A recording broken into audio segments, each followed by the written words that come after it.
Hi అండి. నమస్తే. Welcome to my channel Kalavathi కొట్న కార్డ్స్. ఎలా ఉన్నారండి? అందరు బాగున్నారా? నేనైతే చాలా బాగున్నాను. చూశారు కదా, ఈరోజు అయితే చాలా ఈజీగా వచ్చేలా మెహందీ డిజైన్ అయితే వేశాను. అలాగే సింపుల్గా డిజైన్ అయితే వేశానండి. చూడడానికైతే చాలా బాగుంది. సో ఎవరికైనా మెహందీ డిజైన్స్ మీద ఇంట్రెస్ట్ ఉంటే కనుక వీడియోని మాత్రం స్కిప్ చేయకుండా ఎండ్ వరకు చూడండి. అలాగే మన ఛానల్ని ఎవరైనా ఫస్ట్ టైం చూసినట్లయితే సబ్స్క్రైబ్ చేసుకోండి. పక్కనే బెల్ ఐకాన్ ఉంటుంది, దాన్ని ప్రెస్ చేయండి. అప్పుడు నేను ఎప్పుడు వీడియోస్ పెట్టినా మీ దాకా వచ్చేస్తుంది. వీడియోని మాత్రం స్కిప్ చేయకుండా ఎండింగ్ వరకు చూడండి, అప్పుడు మీకు ఈజీగా వచ్చేస్తుంది. అలాగే మన ఛానల్లో మంచి మంచి రంగోలీ డిజైన్స్ ఉంటాయండి. మంచి మంచి ముగ్గులు ఉంటాయి. ఇలా ఆర్ట్స్కి సంబంధించిన డిజైన్స్ ఉంటాయండి. మీకు కావాలనుకుంటే నేను ప్లేలిస్ట్లో క్రియేట్ చేసి పెట్టానండి, మీకు ఈజీగా ఉంటుందనేసి. సో మీకు ఇంట్రెస్ట్ ఉంటే ప్లేలిస్ట్లోకి వెళ్ళి మీకు నచ్చిన డిజైన్స్ అయితే చూసుకోవచ్చు.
ఎలా ఉందండి?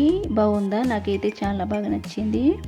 రాని వాళ్ళకి కూడా ఈజీగా నేర్చుకోవచ్చు. అంత ఈజీగా ఉంది ఈ డిజైన్. సో చూశారు కదండి ఈరోజు వీడియో. నచ్చితే మాత్రం తప్పకుండా లైక్ చేస్తారు అనుకుంటున్నాను. అలాగే మీ ఫ్రెండ్స్కి, మీ ఫ్యామిలీస్కి కూడా షేర్ చేయండి. ఓకే అండి, ఇలాంటి మంచి మంచి వీడియోస్తో మళ్ళీ మీ ముందుకు ఉంటాను. బాయ్.